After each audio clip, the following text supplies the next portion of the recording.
ഗുരുക്കന്മാരെയും മനസ്സിൽ ധ്യാനിച്ചുകൊണ്ട് നിങ്ങളേവരുടെയും അനുഗ്രഹാശിസുകളോടെ ഞങ്ങൾ ആരംഭിക്കട്ടെ.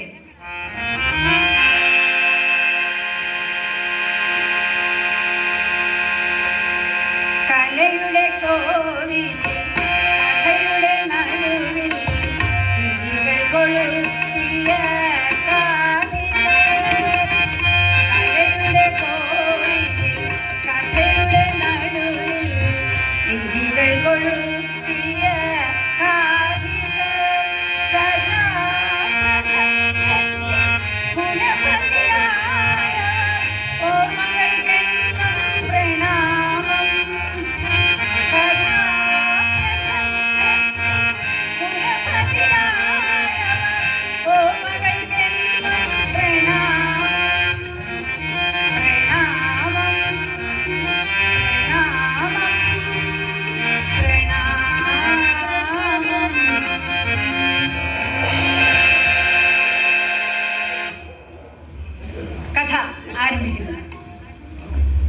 നക്ഷത്രങ്ങൾ പോലും ഇരുട്ടിനെ പേടിച്ച് കണ്ണുകൾ തുറക്കാത്ത ഒരു ഭീകര രാത്രി.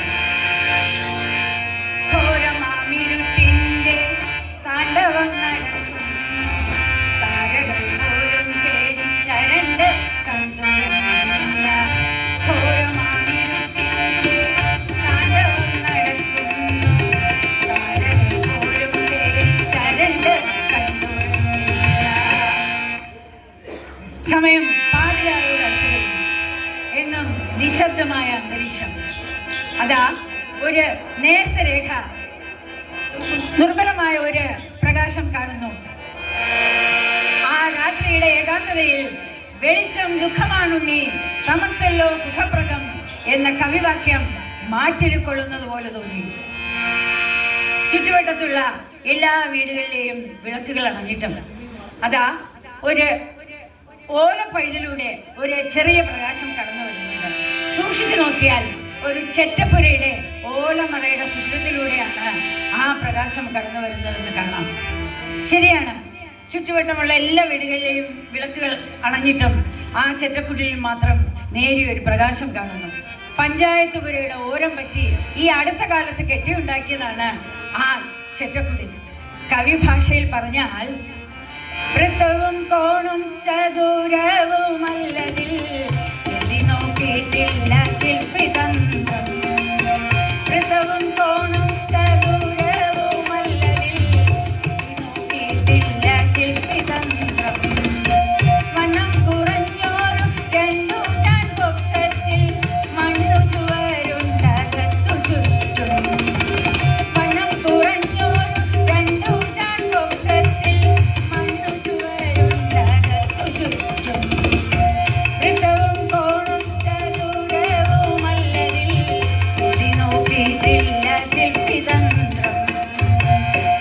മണ്ണ് കുഴച്ച് കട്ടകൾ കൊണ്ടുണ്ടാക്കിയ ഒരു ചെറ്റക്കുടിൽ, അതിൻ്റെ മുകൾ ഭാഗം ഓല കണ്ട് മറച്ചിരിക്കുന്നു. ആ ഓലമറ മാറ്റി അകത്തേക്ക് നോക്കിയാൽ പൊട്ട മണ്ണെണ്ണ വിളക്കൊന്നു മാത്രം വെട്ടം പരത്താനുണ്ടാ പുൽക്കുടിലിൽ. പൊട്ട മണ്ണെണ്ണ വിളക്കൊന്നു മാത്രം വെട്ടം പരത്താനുണ്ടാ പുൽക്കുടിലിൽ. ആ ഓലമറ മാറ്റി അകത്തേക്ക് നോക്കിയാൽ ആ മണ്ണെണ്ണ വിളക്കിന്റെ അരണ്ട വെളിച്ചത്തിൽ കണ്ണീർ ചാലുകൾ കവിളിലൂടെ ഒഴുക്കുന്ന ഒരു സ്ത്രീ രൂപം കുത്തിയിരിക്കുന്നു. അല്ല, അവൾ ആരെയോ പ്രതീക്ഷിച്ചിരിക്കുകയാണ്. ആ കണ്ണുകൾ കണ്ടാൽ അതറിയാം. എല്ലും തോലുമായ ആ സ്ത്രീയുടെ മടിയിൽ അസ്ഥി മാത്രമായ ഒരു പിഞ്ചു കുഞ്ഞു കിടന്ന് മയങ്ങുന്നു. കൊള്ളുന്ന പനി ആ കുരുന്നിനെ ഒരു തീച്ചൂളയാക്കി മാറ്റിയിരിക്കുന്നു. വരണ്ട ചുണ്ടുകൾ ചിലപ്പോൾ ചലിക്കുന്നുണ്ട്. ആ ചുണ്ടുകളിലേക്ക് എത്തിച്ചു കൊടുക്കുവാൻ ആ അമ്മയുടെ കൈവശം ചൂട് കണ്ണുനീരല്ലാതെ മറ്റൊന്നും തന്നെയില്ല. ദാരിദ്ര്യ പിശാചിന്റെ ചെകുത്താൻ കോട്ടയാണ് ആ കുടിൽ. രണ്ടു മൺചട്ടികൾ കരിപറ്റി കീറിയ മുണ്ടുകൾ, രണ്ടു പഴങ്കലങ്ങൾ. രണ്ടു മൺചട്ടികൾ കരിപറ്റി കീറിയ മുണ്ടുകൾ, രണ്ടു പഴങ്കലങ്ങൾ. കുഞ്ഞും ഇവയാണിവിടുത്തെ ഉള്ളടക്കം. ഇടയിലൊരമ്മയും പെണ്ണു കുഞ്ഞും ഇവയാണിവിടുത്തെ ഉള്ളടക്കം. പ്രിയമുള്ളവരെ, ഈ ചെറ്റക്കുടിലെ മനുഷ്യജീവികളുടെ കഥയാണ് ഞാൻ ഇന്നിവിടെ പറയാൻ പോകുന്നത്. മലയാളത്തിന്റെ മണിക്കിരീടത്തിൽ ചൂടാമണി ചാർത്തിച്ച ആധുനിക കവിത്രയത്തിൽ ഉജ്ജ്വല ശബ്ദാഠ്യനെന്ന് പുകഴ്പെറ്റ കവി സാർവഭൗമനും പണ്ഡിത വരേണ്യനുമായ ശ്രീ ഉള്ളൂർ എസ് പരമേശ്വര അയ്യരുടെ ഈടുറ്റ തൂലികത്തുമ്പിൽ നിന്ന് ഊർന്നു വീണ ചിന്തോദ്ദീപകമായ മനോഹാരിണിയായ ഒരു ഖണ്ഡകാവ്യം, അതാണ് മൃണാളിനി. ഞാൻ ഇന്നിവിടെ പറയുന്ന കഥ മൃണാളിനി, ഉള്ളൂർ എസ് പരമേശ്വര അയ്യരുടെ മൃണാളിനി. അതെ, ദൈവത്തിന്റെ സ്വന്തം നാടായ കേരളം ഇന്ന് മദ്യത്തിന്റെയും മയക്കുമരുന്നിന്റെയും നാടായി, സ്വന്തം നാടായി മാറിയിരിക്കുകയാണ്. മദ്യം വിഷമാണ്, അത് ഉണ്ടാക്കരുത്, കൊടുക്കരുത്, കുടിക്കരുത് എന്ന് ശ്രീനാരായണ ഗുരുദേവൻ നമ്മെ ഉപദേശിച്ചു. മദ്യം നമ്മെ അർബുദം പോലെ കാർന്നു തിന്നുന്ന ഒരു മാരക രോഗമാണ്. അത് നമ്മുടെ ജീവിതത്തെ തന്നെ മാറ്റിമറിക്കുന്നു. മദ്യം നമ്മുടെ ശരീരത്തിലും മനസ്സിലും വിഷത്തിന്റെ വിത്തുകൾ പാകുന്നു, രോഗത്തിന്റെ വിത്തുകൾ പാകുന്നു. മോഷണം, അക്രമം, പിടിച്ചുപറി, പീഡനങ്ങൾ മുതലായ കുറ്റകൃത്യങ്ങളിൽ ഏർപ്പെടുന്നവരിലേറിയ പങ്കും ഈ മദ്യാസക്തിയാൽ പൗരബോധം നഷ്ടപ്പെട്ടവരാണെന്ന് നമുക്ക് കാണാൻ കഴിയും. മാത്രവുമല്ല, ഇന്ന് വർദ്ധിച്ചു വരുന്ന റോഡ് അപകടങ്ങളിൽ പ്രധാനപ്പെട്ട പല അപകടങ്ങളിൽ നടക്കുന്നത് ഡ്രൈവറുടെ മദ്യപാനം മൂലമാണെന്ന് കണക്കുകൾ തെളിയിക്കുന്നു. ഏതാണ്ട് 79-80% വരുന്ന അപകടങ്ങളും ഡ്രൈവറുടെ മദ്യപാനം മൂലമാണെന്നാണ് കണക്കുകൾ സൂചിപ്പിക്കുന്നത്. ചുരുക്കത്തിൽ, മദ്യം ജീവിതത്തിന്റെ സമസ്ത മേഖലകളിലും കൊടിയ വിഷം പകരുന്നു. മഹാകവി ഉള്ളൂർ ജനങ്ങൾക്ക് മദ്യത്തിനെതിരെ ഒരു സന്ദേശം കൊടുക്കുകയാണ് മൃണാളിനി എന്ന കവിതയിലൂടെ.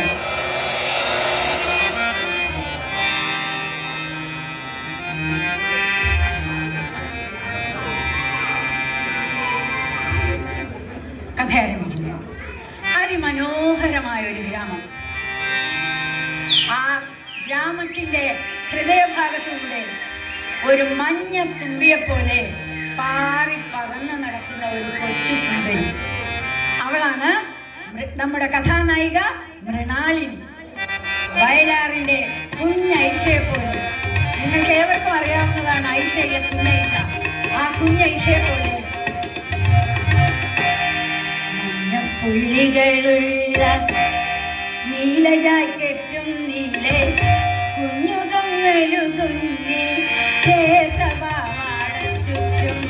മഞ്ഞപ്പുള്ളികളുള്ള നീല ജാക്കറ്റും നീലെ കുഞ്ഞു തൊങ്ങലു തുന്നി ചുറ്റും. കൈകളിൽ പൊട്ടി പൊട്ടി ചിരിക്കും വളകളും കൈതപ്പൂ തിരുകിയ ചുരുളൻ മുടിക്കെട്ടും പുഞ്ചിരി അടരാത്ത മുഖവും തേനൂറുന്ന കൊഞ്ചലുമായിട്ട് ഒരു മഞ്ഞ തുമ്പിയെ പോലെ പാറി പാറി പറന്ന് നടക്കുകയാണ് നമ്മുടെ കഥാനായിക മൃണാളിനി. സാമാന്യം നല്ലൊരു കുടുംബത്തിൽ തന്നെയാണ് അവൾ ജനിച്ചത്. കുടുംബത്തിലെല്ലാവരുടെയും സ്നേഹഭാജനം, ചാവല്യങ്ങൾക്കൊന്നും വിധേയാകാതെ അവൾ വളർന്നു. ഇന്നവൾ യൗവനയുക്തയായി തീർന്നിരിക്കുന്നു. അതിസുന്ദരിയായ ഒരു പെണ്ണ്. അവളെ കുറിച്ച് പറഞ്ഞാൽ, ചെമ്പനീർ പൂവല്ല, ചെന്താമരയല്ല, ചെമ്പനീർ പൂവല്ല, ചെന്താമരയല്ല, സന്ധ്യതൻ സിന്ദൂര വർണ്ണമല്ല, ചെമ്പനീർ പൂവല്ല, ചെന്താമരയല്ല, സന്ധ്യതൻ സിന്ദൂര വർണ്ണമല്ല, ഭാരതി തീരത്തെ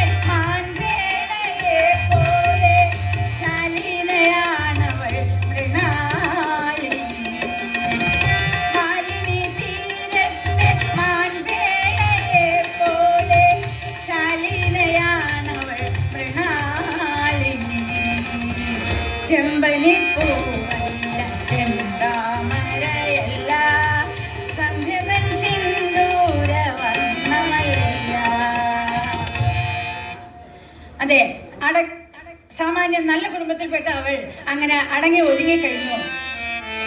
അങ്ങനെ അവൾ വളർന്നു വരികയാണ്. ആ സമയം യൗവനയുക്തയായി തീർന്ന അവൾക്ക് ഇപ്പോൾ വിവാഹാലോചനകൾ വന്നു. യഥാകാലം വിവാഹാലോചനകൾ വന്നു. സുന്ദരനും സുമുഖനുമായിട്ടുള്ള ഒരു ചെറുപ്പക്കാരൻ, പേര് ഭദ്രൻ. അവനെ കണ്ടാൽ കാഴ്ചയിൽ സുന്ദരൻ, കാമിനിമാർക്കൊക്കെ കൗതുകം നൽകുന്ന കോമളൻ. കാഴ്ചയിൽ സുന്ദരൻ,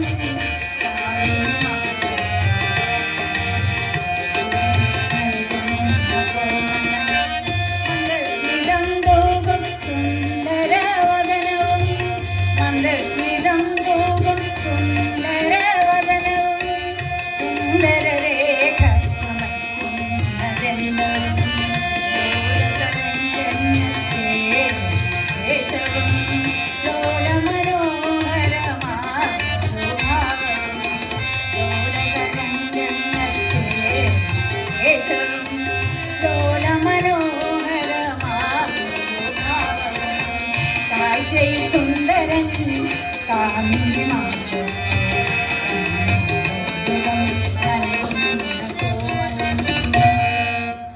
അതെ, സുന്ദരനാണ്, സുമുഖനാണ്. പ്രഥമ ദൃഷ്ടിയാൽ തന്നെ മൃണാലിനിക്ക് അയാളെ ഇഷ്ടമായി. കാരണം അവന്റെ പേര് ഭദ്രൻ. മൃണാലിനിക്ക് പ്രഥമ ദൃഷ്ടിയാൽ തന്നെ അയാളെ ഇഷ്ടമായി. കാരണം അയാൾ സുന്ദരനാണ്, സുമുഖനാണ്, പണക്കാരനാണ്. സ്വർണത്തിന് സുഗന്ധം കൂടി ഉണ്ടെങ്കിൽ മറ്റെന്ത് വേണം? മറ്റൊന്നും അവൾ ആലോചിച്ചില്ല. വീട്ടുകാർ ആലോചിച്ചുറപ്പിച്ച വിവാഹമല്ലേ, അവൾ സമ്മതിച്ചു. അങ്ങനെ കുറച്ച് ദിവസം കഴിഞ്ഞപ്പോൾ ഭദ്രന്റെയും മൃണാലിനിയുടെയും വിവാഹത്തിനുള്ള ചടങ്ങുകൾ ആരംഭിച്ചു. അതാ കല്യാണ പന്തലുയർന്നു, കതർ മണ്ഡപം ഒരുങ്ങി, കൊട്ടും കുരവയും ഉയർന്നു, ആർപ്പ് വിളികൾ മുഴങ്ങി. അങ്ങനെ ഇതാ ഭദ്രന്റെയും മൃണാലിനിയുടെയും വിവാഹം ബന്ധുമിത്രാദികളുടെ സാന്നിധ്യത്തിൽ സമംഗളം നടന്നു. അവൾ അച്ഛനമ്മമാരുടെ പാദം തൊട്ട് വണങ്ങി മനസ്സിലിണങ്ങിയ ഭർത്താവുമായി അയാളുടെ വീട്ടിലേക്ക് യാത്രയായി. ആദ്യ രാത്രിയിൽ എല്ലാ പെൺകുട്ടികളെയും പോലെ അവൾക്കും ഒരുപാട് പ്രതീക്ഷകളും സ്വപ്നങ്ങളും ഒക്കെ ആയിട്ടാണ് അവൾ അയാളുടെ മണിയറയിലേക്ക് കടന്നു ചെന്നത്. ഭർത്താവിനൊരു ഗ്ലാസ് പാലുമായി, ലജ്ജാവതിയായി, നമ്രമുഖിയായി അവൾ ആ മണിയറയിലേക്ക് കടന്നു ചെന്നപ്പോൾ അവൾ ഞെട്ടിപ്പോയി. അതാ അവൾക്ക് അപരിചിതമായ ഒരു ദുർഗന്ധം നിറഞ്ഞു നിൽക്കുന്നു ആ മണിയറയിൽ മുഴുവൻ. അവളെ താലി കെട്ടിയ ഭർത്താവ് അതാ അവളെ തന്നെ നോക്കി നിൽക്കുന്നു. അല്ല, ആടി ആടി നിൽക്കുന്നു. ഭദ്രനെ സൗന്ദര്യവാൻ, വിത്തവാൻ, വീരൻ, യുവാവ്, ഇത്തരത്തിങ്കൾ മാത്രം വീക്ഷിച്ചോൾ മൃണാലിനി. ഭദ്രനെ സൗന്ദര്യവാൻ, വിത്തവാൻ, വീരൻ, യുവാവ്, ഇത്തരത്തിങ്കൾ മാത്രം വീക്ഷിച്ചോൾ മൃണാലിനി. നല്ല മണം, നല്ല സുഗന്ധമുള്ള ഒരു ചന്ദനമരമാണ്. പക്ഷേ അങ്ങോട്ടേക്ക് ആർക്കും അടുക്കാൻ പറ്റില്ല എന്ന് പറഞ്ഞതുപോലെ ആ ചന്ദനമരത്തിനുള്ളിൽ ഉഗ്രവിഷമുള്ള ഒരു മൂർഖൻ പാമ്പ് വസിക്കുന്നു എന്ന് പറഞ്ഞതുപോലെ ഭദ്രൻ സുന്ദരനാണ്, സുമുഖനാണ്, വീരനാണ്, പണക്കാരനാണ്. പക്ഷേ ശ്ലാഘ്യമാമ ചന്ദനമരത്തിനകത്തൊരു മൂർഖൻ പാമ്പിരിപ്പതാൾ മുഖയാൽ ധരിച്ചില്ല. ശ്ലാഘ്യമാമ ചന്ദനമരത്തിനകത്തൊരു മൂർഖൻ പാമ്പിരിപ്പതാൾ മുഖയാൽ ധരിച്ചില്ല. നല്ല സുഗന്ധവും മണവുമുള്ള ചന്ദനവനത്തിൽ മൂർഖൻ പാമ്പ് ഇരിക്കുന്നത് പോലെ തന്നെയാണ് ഇവിടെ ഭദ്രന്റെയും അവസ്ഥ. അവൾ ആ മണിയറയിലേക്ക് കടന്നു ചെന്നപ്പോൾ കണ്ട കാഴ്ചയായിരുന്നു അത്. അവൾ ചിന്തിച്ചു, ഇത്രയും സുന്ദരനും സുമുഖനുമായ ഇയാൾക്ക് ഇങ്ങനെ ഒരു കുഴപ്പമുള്ളത് അവൾക്ക് അറിയില്ലായിരുന്നു. ഭദ്രന് ഒരു കുഴപ്പം മാത്രമേ ഉള്ളൂ. എന്താണ്? മദ്യപാനം. മദ്യപാനം എന്ന് പറഞ്ഞാൽ എല്ലാവർക്കും അറിയാലോ. അത് തന്നെയാണ്. മദ്യത്തിന് ഒരുപാട് വകഭേദങ്ങളുണ്ട്. നിങ്ങൾക്ക് എല്ലാവർക്കും അറിയാമായിരിക്കും എന്തൊക്കെയാണ്. കള്ള്, ചാരായം, വിസ്കി, ബ്രാൻഡി, ബിയർ എന്ന് വേണ്ട, ഇനി മറ്റു ചില പേരുകളും കൂടിയുണ്ട്. എല്ലാവർക്കും അറിയാവുന്നത് തന്നെയായിരിക്കും. നിങ്ങൾ കേട്ടിട്ടുണ്ടോ എന്ന് എനിക്കറിയില്ല. പോസ്റ്റേ കയറി കേട്ടിട്ടുണ്ടോ? എന്നാൽ അങ്ങനെ ഒരു മദ്യവും കൂടെ ഉണ്ട്. ആ പോസ്റ്റേ കയറി കഴിച്ചിട്ട് ഏതെങ്കിലും ഒരു പോസ്റ്റിലൊക്കെ വലിഞ്ഞു കയറിയിട്ടേ അവർ വീട്ടിലെത്തത്തുള്ളൂ. ഇനി രണ്ടാമതൊന്നുണ്ട്, മൂലവെറ്റി. കേട്ടാൽ തോന്നും മനോഹരമായ ഒരു സ്ഥലത്തിന്റെ പേരാണെന്ന്. എന്നാൽ അതല്ല. ഇത് പ്ലാസ്റ്റിക് കവറിൽ വരുന്ന ഒരു സാധനമാണ്. ഇതിന്റെ മൂല വെട്ടിയാലേ കഴിക്കാൻ പറ്റുള്ളൂ. ഇനി മറ്റൊന്നുണ്ട്, തല്ലുകൊള്ളി. ഈ തല്ലുകൊള്ളി കഴിച്ചിട്ട് ആരുടെയെങ്കിലും ഒക്കെ തല്ല് മേടിച്ചിട്ടേ അവൻ വീട്ടിൽ ചെല്ലത്തുള്ളൂ. ഇനി അഥവാ വീട്ടിൽ ചെല്ലുന്നതിന് മുമ്പ് ആരുടെയും തല്ല് കിട്ടിയില്ല എങ്കിൽ വീട്ടിൽ ചെന്ന ഭാര്യയുടെ തല്ലെങ്കിലും വാങ്ങിപ്പിടിച്ചിരിക്കും. അങ്ങനെ മദ്യത്തിന് ഒരുപാട് വകഭേദങ്ങളുണ്ട്. ഏതായാലും അതൊക്കെ ഇവിടെ നിൽക്കട്ടെ. ഇവിടെ മൃണാളിനി ആ മദ്യം മണക്കുന്ന മണിയറയിലേക്ക് മെല്ലെ മെല്ലെ മടിച്ചാണ് അവൾ കയറി ചെന്നത്. അവളെ കണ്ടതും വരണം നോക്ക, നിനക്ക് വേണ്ടി ഞാൻ പൊരുത്ത മുല്ലപ്പൂ മാല. കേറുവാ. അല്ല ഇതെന്താ? പാലോ? അയ്യോ, പാല് വേണ്ട. തിരിഞ്ഞു. നല്ല ഒന്നാം തരം അമൃതല്ലേ ഞാൻ കുടിച്ചിരിക്കുന്നത്. എന്നാൽ എനിക്ക് വേണം അമൃത്. ഇതെന്താ? കരയുവാണോ? എന്തിനാ കരയുന്നത്? ഇന്ന് ആദ്യ രാത്രിയല്ലേ, ഒരല്പം ഒരു രസമായിക്കോട്ടെ എന്ന് കരുതി ഞാൻ അല്പം കഴിച്ചു പോയി.